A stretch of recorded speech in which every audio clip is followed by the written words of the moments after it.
Hello, good afternoon, everyone. Good afternoon, and how are we doing today? Happy Wednesday to you, and I trust you had a great day. Compliment of the season to everyone out there.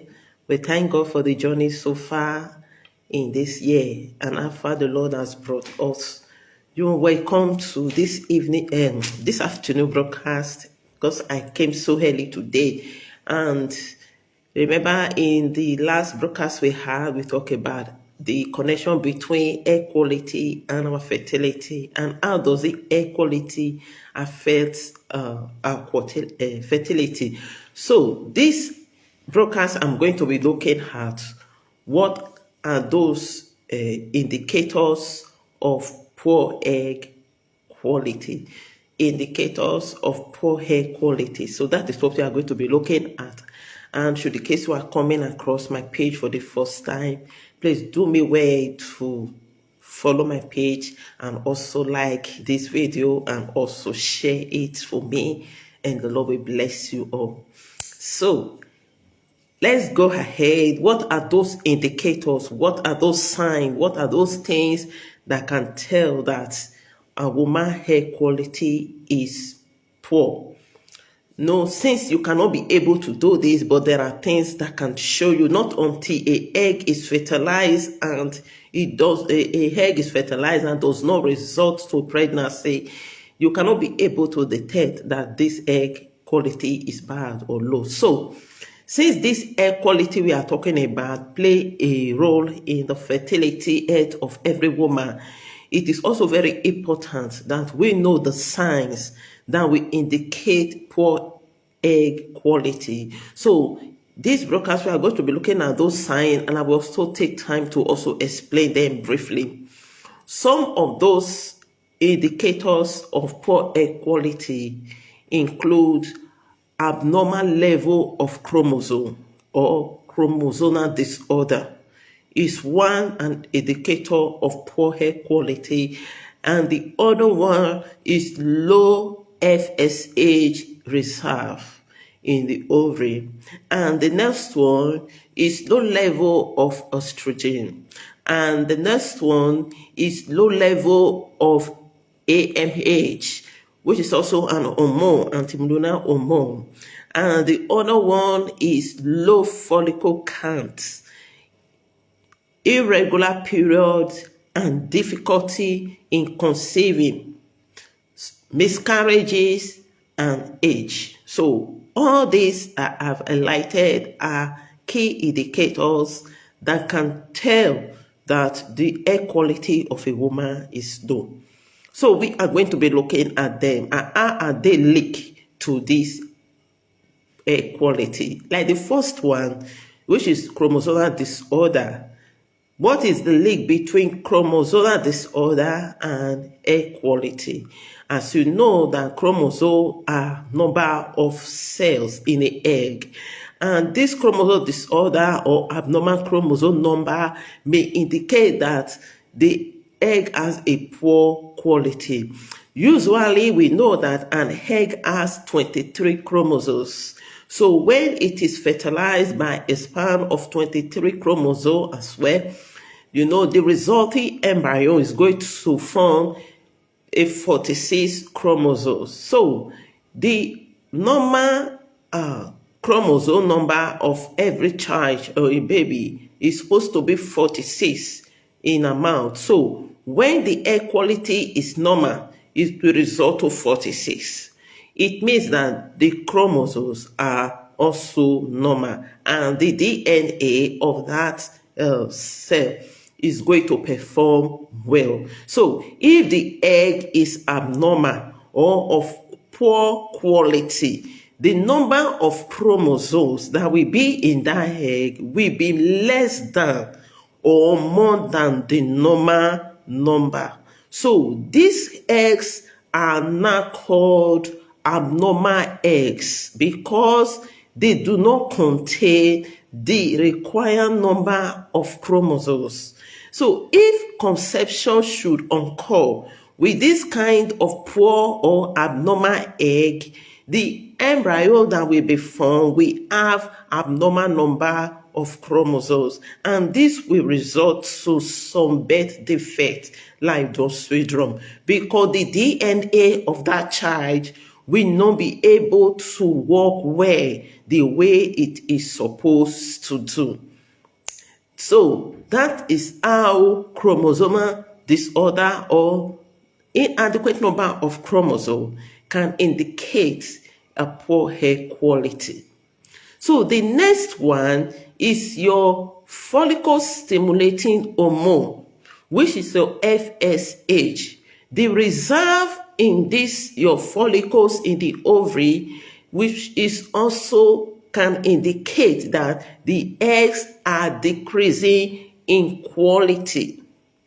Follicle stimulating hormone is the hormone that is secreted by the pituitary glands located in the brain, and these glands help to signal to the ovaries to make an egg every month. So, as this egg quality reduces in the ovary, they become more resistant to this follicle stimulating hormone, and it requires more of this follicle stimulating hormone to work well.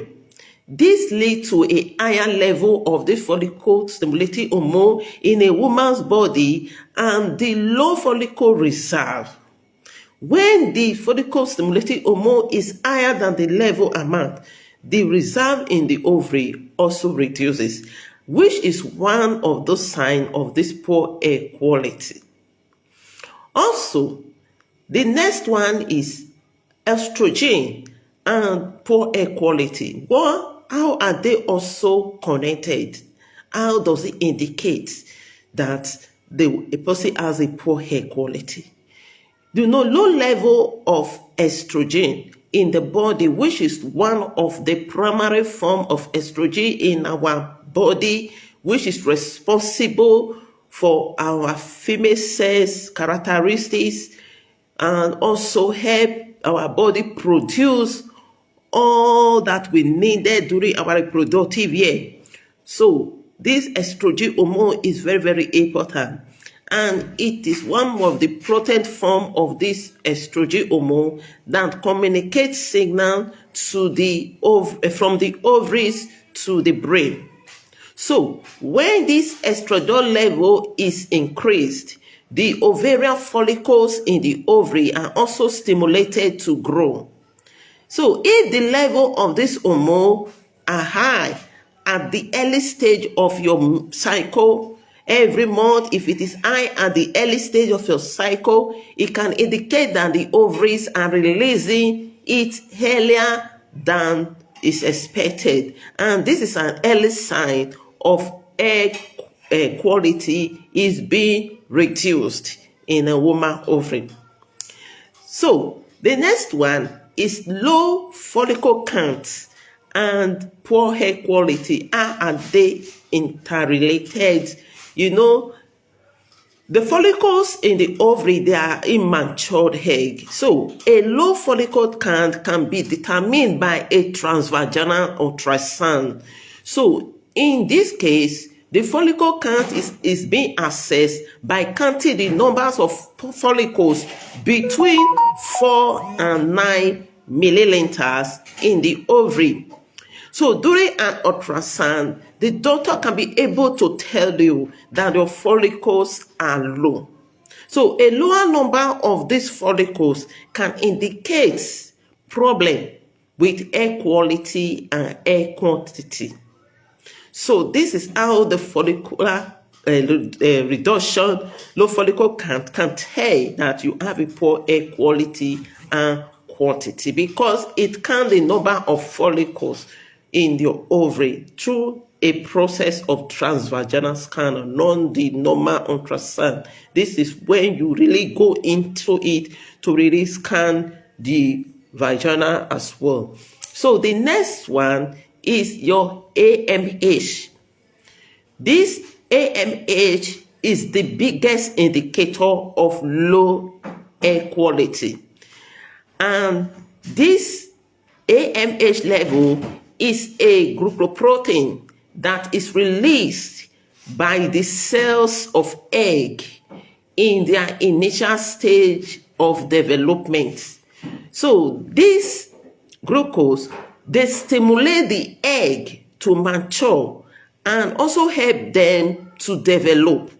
So a low level of this hormone or this protein in a woman's body mean poor reserve. But generally, quality is not compromised if you are younger than 35. But if you are older than 35, the quality can be compromised. Multiple pregnancy is another sign of poor egg quality. So the main reason why many people are having miscarriages today is because of the quality of the egg. Means there is an error in the DNA of that egg. And if such egg is fertilized, maybe it can be fertilized, but it will not be able to implant properly in the uterus, and this can result to miscarriages. So having multiple miscarriages may indicate that the eggs that are being produced are abnormal. So multiple factors can also lead to miscarriages also, apart from low or poor egg quality. But however, multiple miscarriages may be a strong indication of an underlying issue with the egg quality. If conception occurs with an abnormal egg, the embryo that is formed will have an abnormal numbers of chromosomes, and while such features are usually prevented from implanted in the uterus. So abnormal egg may still implant in case like that, but sadly, it might result to miscarriages. So the last one is age. Like as I said in the previous broadcast, that as a woman age, that is how the egg in her ovary also age.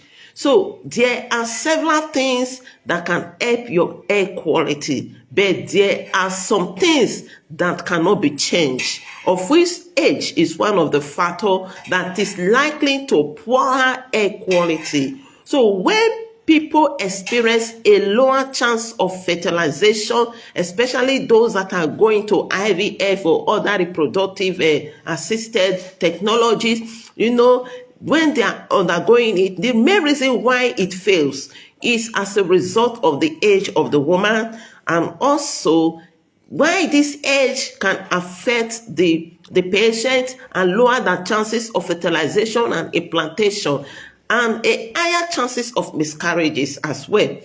Sometimes that does not mean saying that fertility cannot happen in a woman who is a bit older.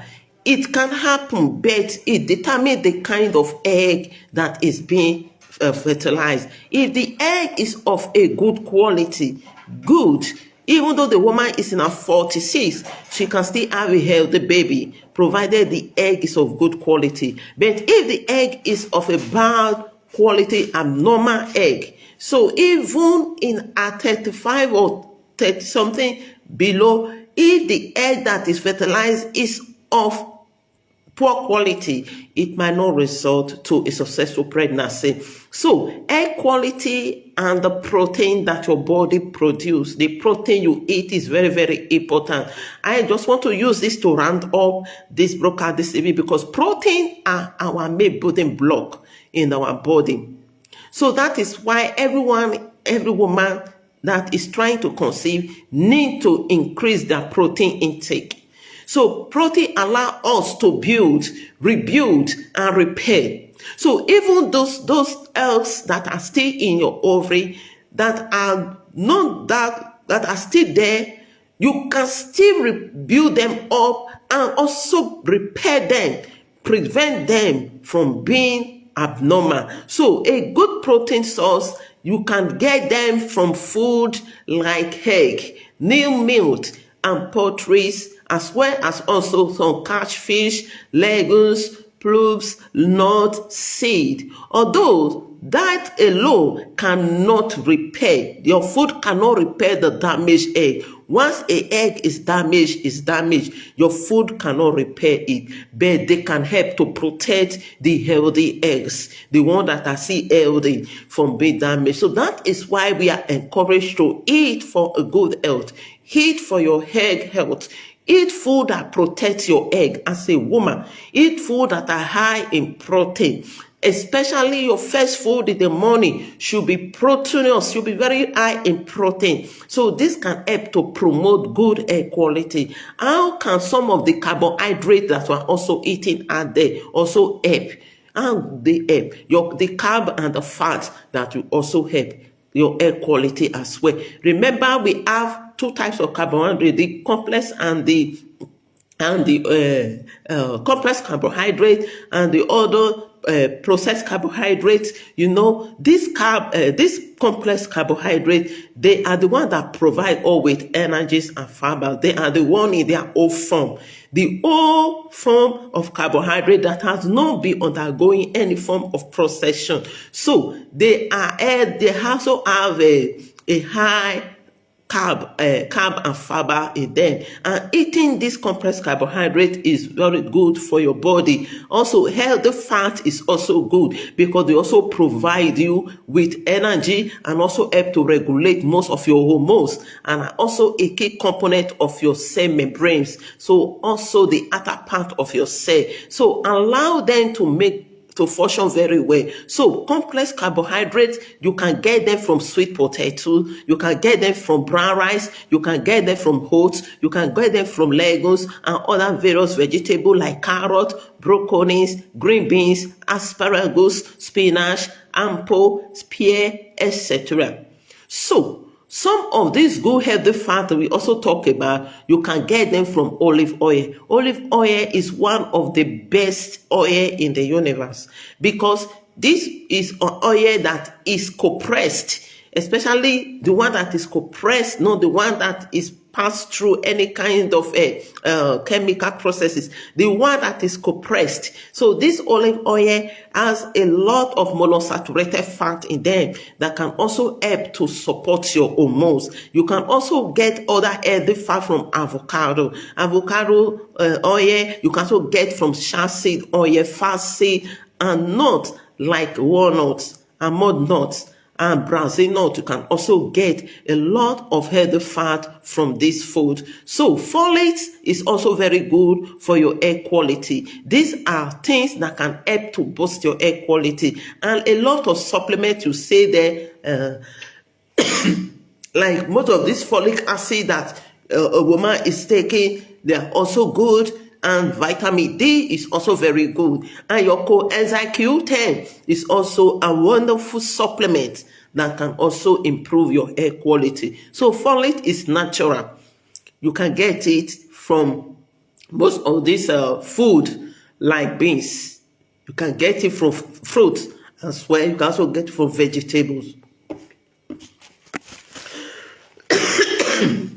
So remember that taking folic acid doesn't mean that you should not be eating folate food. So folate is the one you can get in the natural form, while folic is the processed form of the folate, like as we all eat this in supplement form. And also make sure that taking this folic acid is not that it's going to help to support your egg quality, but it's going to help to prevent any form of birth defect and also help your body to produce a healthy red blood cell. So a well-established role that can protect against any kind of nutrient tube defect. And also folate also play an important role in when you heat the folate from the food, from vegetables and other food. It can also help promote your egg and also help in maturation and implantation as well. So folic acid supplement are also shown to improve the environment for a well-developed egg and also help improve the chances of pregnancy risk as well.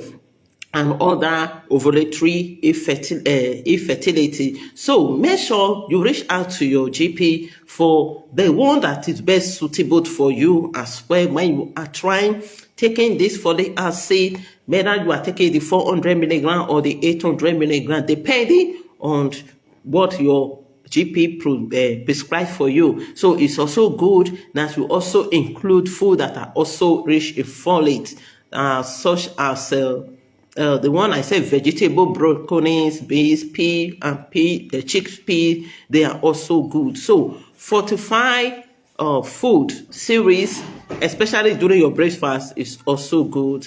Omega-3 fatty acid is another wonderful supplement and one of oil that is also good for your body. So these essential fatty acids are also help to improve air quality and also decrease ovarian aging as a result of oxidative stress and other lifestyle choices or lifestyle habits that you are living. Taking omega-3 supplement can help to prevent your ovary or your egg from aging faster. Even a short-term diary supplement or treatment with omega-3 fatty acid is thought to also help your air quality as well. So consume this omega-3 fatty acid along with other fertility supplement. If you are considering taking fertility supplement, make sure omega-3 fatty acid is included. It's very, very good. It supports a healthy egg as well. So you can also eat food that are also high in this omega-3 fatty acid like fish, salmon, as well as mackerel, tuna. All these are also source of omega-3. Even some nuts out there and seed are also rich with omega-3 fatty acid like chia seed, flax seed, walnut. They are also good. Palm oil are also source of omega-3 fatty acid. Soya beans oil, coconut oil are also very good as well. So all these are ways that can help you boost your hair quality and achieve a healthy, successful pregnancy as well. So if one is asking out there, how can you test your hair quality? You can all be able to test your hair quality, especially using your AMH test. Your AMH test is one of the tests that can able to give you a good and comprehensive result about your hair quality as well. So if your hair quality is low, please make sure that you start to improve on by eating a healthy diet and also reducing some things that can also help with your egg as well. So remember that as a woman age, their ovary age. So if age can diminish or affect your ovarian health and function, so what do is to make sure that you are eating food that can support them. So make your diet your best food, make your diet your medicine, meet well, and at the same time avoid exposure to chemicals and other harmful toxins. All this can also affect your ovarian function as well. So thank you everyone for joining me. Please do like to share this video and don't forget to follow us on Dynamic Health and Wellness Facebook page, and also do well to subscribe to my YouTube channel and also follow me there, and God bless you all. So I wish you all a blessed day and see you again on Friday by God's special grace. Have a nice day and bye from here.